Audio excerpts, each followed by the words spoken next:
আলোচনা শুরু করি, দেখা যাক কি করা যায়। সময় কম তো, এই সময়ের মধ্যে আমি চেষ্টা করব 2 ঘন্টার আলোচনা যেন 1 ঘন্টায় করা যায়, আমি সর্বোচ্চ চেষ্টা করব ইনশাআল্লাহ। সালাম দিয়ে কথা বলা শুরু করছি। লিখেছেন তাফসীরুল কোরআন মাহফিল, আলোচনা তাফসীরি ভিত্তিক হওয়ার দরকার আছে না?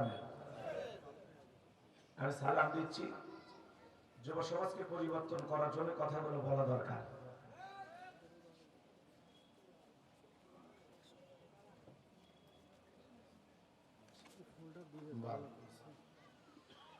আসসালামু আলাইকুম ওয়া রাহমাতুল্লাহি ওয়া বারাকাতুহু। ইন্নাল হামদালিল্লাহি লাকুরামিল্লাযী খালাকাল ইনসানা ওয়া কাররামা ওয়া 'আল্লামাহু মিনাল বায়ানি মা লাম ইয়ালাম। ফাসুবহানাল্লাযী লা ইহসা ইমতিনানুহু বিল লিসানি ওয়া লা বিল কলাম। نشهد أن لا إله إلا الله وحده لا شريك له ونشهد أن سيدنا وسندنا وحبيبنا ومولانا محمدا عبده ورسوله الذي أرسله بالحق بشيرا ونذيرا وداعيا إلى الله بإذنه وسراجا وقمرا منيرا.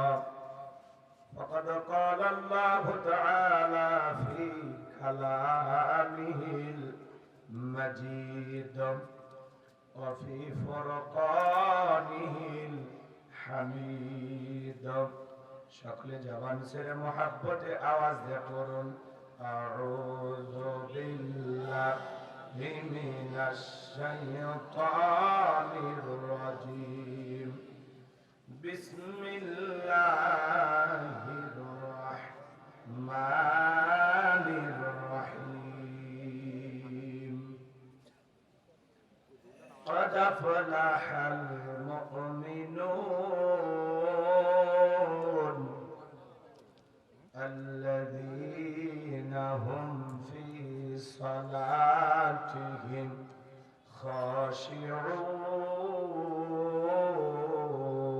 خاشعون. صدقت يا رب العالمين. وعن أبي هريرة رضي الله تعالى عنه قال قال رسول الله صلى الله عليه وسلم الدنيا سجن المؤمن وجنة الكافر. رواه مسلم. وقال تعالى في شان حبيبي إن الله وملائكته يصلون على النبي يا أيها الذين آمنوا صلوا عليه وسلموا تسليما. সকল দরুদ ইব্রাহিম পড়ুন। اللهم صل على محمد وعلى آل محمد كما صليت على إبراهيم وعلى آل إبراهيم إنك حميد مجيد. اللهم بارك على محمد وعلى آل محمد كما باركت على إبراهيم وعلى آل إبراهيم إنك حميد مجيد. মুসলিম মোরা ঘুমিয়ে পড়েছি, বিবেকে ঝুলছে তালা, রক্ত মদের হয়েছে শিথিল, পাপে অন্তর খালা। আসতে পথে আধার নেমে, তাই বলে কি রইবি থেমে, বাড়ে বাড়ে জ্বলবে বাতি, হয়তো বাতি জ্বলবে না, তাই বলে তো ভিড়োর মতো বসে থাকলে চলবে না। মুসলিম আমি, সংগ্রামী আমি চির নবীর, আল্লাহকে সারা কাউকে মানি না, নারাই তাকবীর। মুসলিম জাগে কারবালাতে কঠিন শপথ পড়ে, সেই মুসলিম চিরোত্তম, তাই তো একত্রে শপথ নিলাম, আল্লাহ রাজ গড়ব এবার চির শান্তি সুখের নীর। আল্লাহকে সারা কাউকে করি না ভয়, নারাই তাকবীর। কইরে খালেদ কইরে ওমর, এসেছে নতুন বদর, কোথারে দেখবি বিজয়ী তরুণ মুজাহিদ। আবারও কি গাইতে হবে ঘুম ভাঙানো গীত, আবারও কি গাইতে হবে ঘুম ভাঙানো গীত। লা ইলাহা ইল্লাল্লাহ, জোরে লা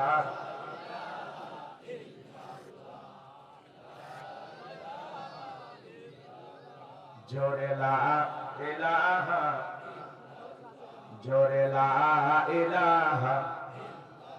ফুলের বুকে থাকলে মধু, ভ্রমর যেমন আসে, কোরআনের জ্ঞান থাকলে বুকে সবাই ভালোবাসে। লা ইলাহা ইল্লাল্লাহ, জোরে লা ইলাহা ইল্লাল্লাহ, জোরে লা, জোরে লা ইলাহা, লা ইলাহা ইল্লাল্লাহ মুহাম্মাদুর রাসূলুল্লাহ। জবান ছেড়ে একবারকে পড়ছি সাল্লাল্লাহু আলাইহি ওয়াসাল্লাম।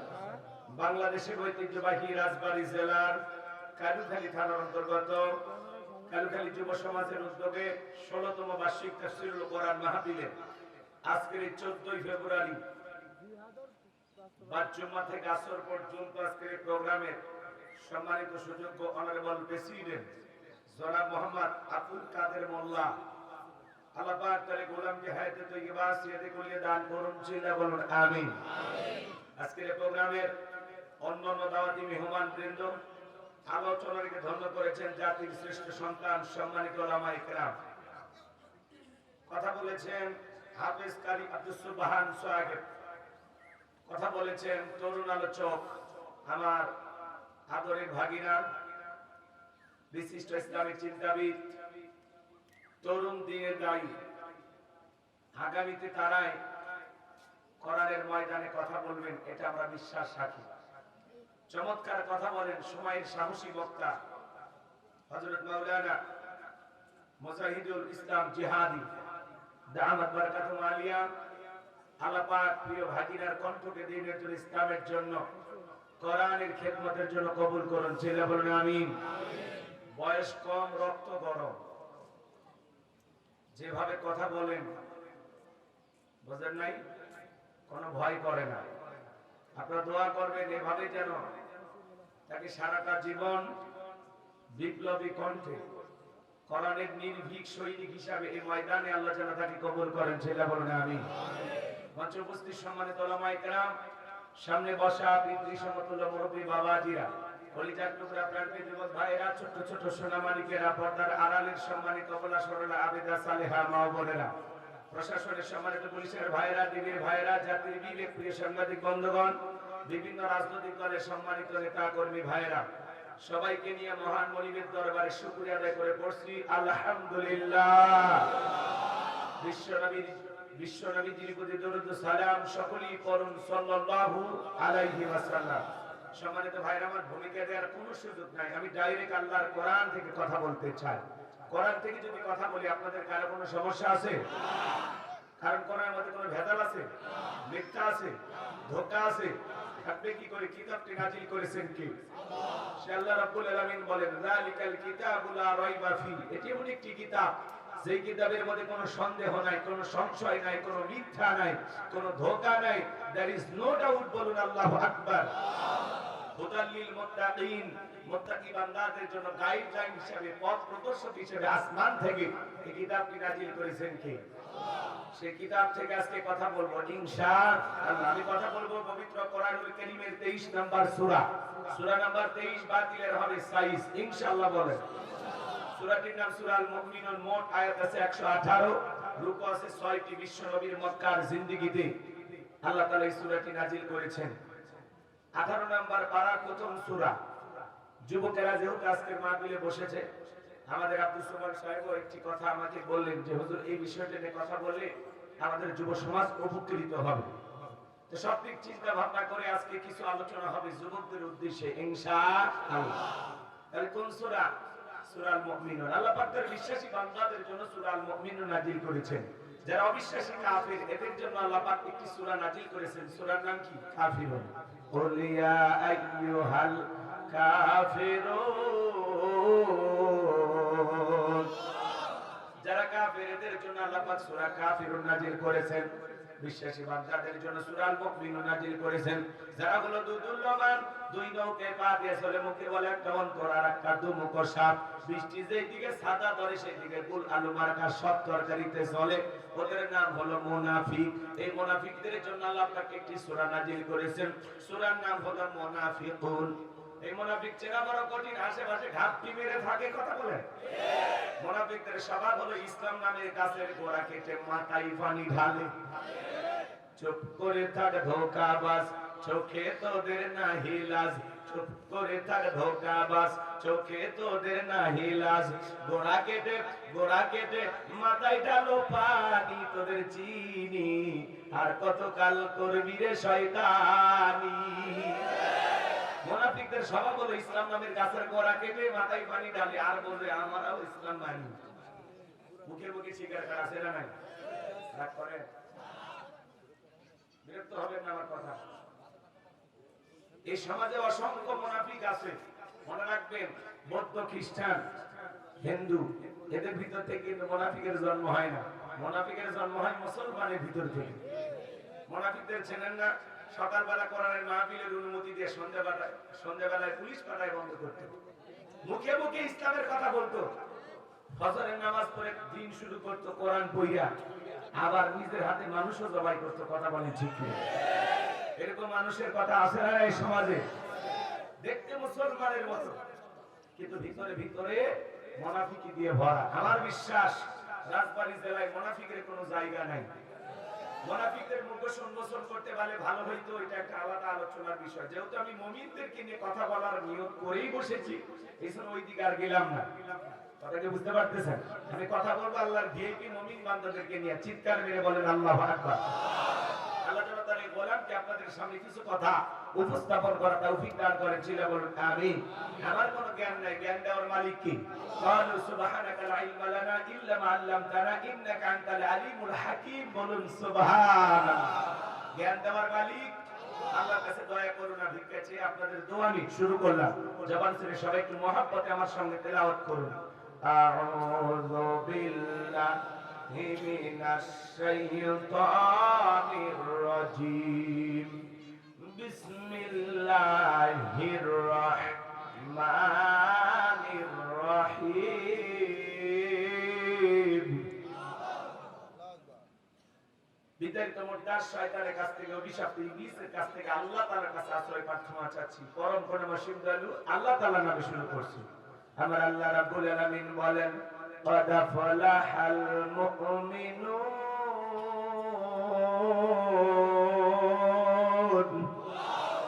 যে কোন আয়াত বা সূরার তাফসীর করতে হলে কোন প্রেক্ষাপটে কোন সময় আল্লাহ তাআলা সেই সূরাটি বা আয়াতটি নাযিল করেছেন, সেই নাযিলের প্রেক্ষাপট জানা দরকার আছে না?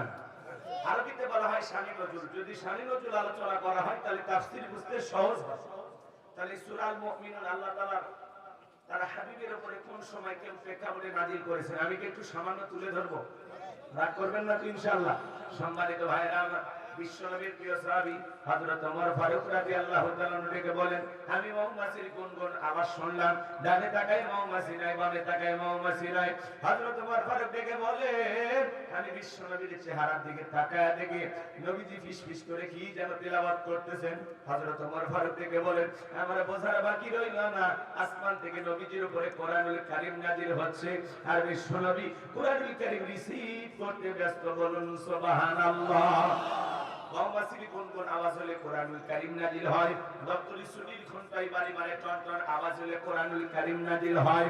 নবীজি যখন ঘোড়ার উপরে থাকতেন ওই সময় যদি কোরআনুল কারীম নাজিল হইতো ওহির ভারে ঘোড়ার পা গুলো বালুর ভিতরে ঢেবে যেত। বলেন আল্লাহু আকবার। কোরআনুল কারীমের একটা আলাদা ওয়েট, আলাদা একটা ওজন আছে না নাই?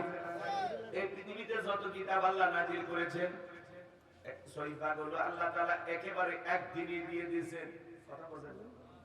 একবারে আসমান থেকে বিশেষ একটি সিন্ধুক বা কাঠের তক্তা থাকতো, সেখানে আল্লাহ তাআলা একবারে দিয়ে দিতেন। তাওরাত বলেন, জাবুর বলেন, ইনজিল বলেন, সব কি একবারে নাজিল হয়েছে। কিন্তু কোরআনুল কারীমকে আল্লাহ তাআলা ওইভাবে একবারে নাজিল করেন নাই। দীর্ঘ 23টি বছরে আল্লাহ তাআলা কোরআনুল কারীম নাজিল করেছেন। বলেন সুবহানাল্লাহ। যেখানে যে সমস্যা, জিহাদের ময়দানে হোক, ঘরে হোক, বাহিরে হোক, যেখানে যে সমস্যা, ওই সমস্যার সমাধান কি প্রয়োজন আল্লাহ তাআলা আসমান থেকে জিবরাইলের মাধ্যমে সেই বার্তা, সেই এসএমএস, সেই মেসেজ বিশ্বনবীর কাছে এসে পাঠিয়েছে। আল্লাহু আকবার বলেন। এই জন্য কোরআনুল কারীম শুধুমাত্র একটা গতানুগতিক ধর্মীয় কিতাব নয়, এটা হলো আপনার আমার সংবিধান। তিবিয়ানা লিকুল্লি শাই, মানব জীবন পরিচালনা করার জন্য রান্নাঘর থেকে পার্লামেন্ট পর্যন্ত যত নিয়ম নীতি দরকার আল্লাহ তাআলা স্পষ্ট করে খুলে খুলে বর্ণনা করেছেন। বলুন না সুবহানাল্লাহ। শুধুমাত্র সম্পত্তির ভাগ বণ্টনের কথাই কোরআনে নাই, আত্মীয় স্বজনের হকের কথা নাই। এই সমাজ রাষ্ট্র পরিচালনা কিভাবে করতে হবে, চুরি দুর্নীতি টেন্ডারবাজি চাঁদাবাজি কিভাবে বন্ধ করতে হবে, এই ঘুণে ধরা সমাজটাকে, এই অন্ধকার একটি সমাজটাকে কিভাবে আলোকিত করা যায়, মানুষকে কিভাবে সঠিক রাস্তায় পরিচালনা করা যায়, এর জন্য আল্লাহ পাক এই কিতাবটি নাজিল করেছেন। কথা বলে ঠিক কিনা? যারা বলবে কোরআনের সাথে রাজনীতির কোনো সম্পর্ক নাই, আমরা বলতে চাই কোরআনের সাথে তাদেরই কোনো সম্পর্ক নাই। কথা বলে ঠিক কিনা? কোরআনের সাথে যদি রাজনীতির কোনো সম্পর্ক না থাকে, বিশ্বনবী মদিনা 10 বছর কি দিয়ে চালাইছেন?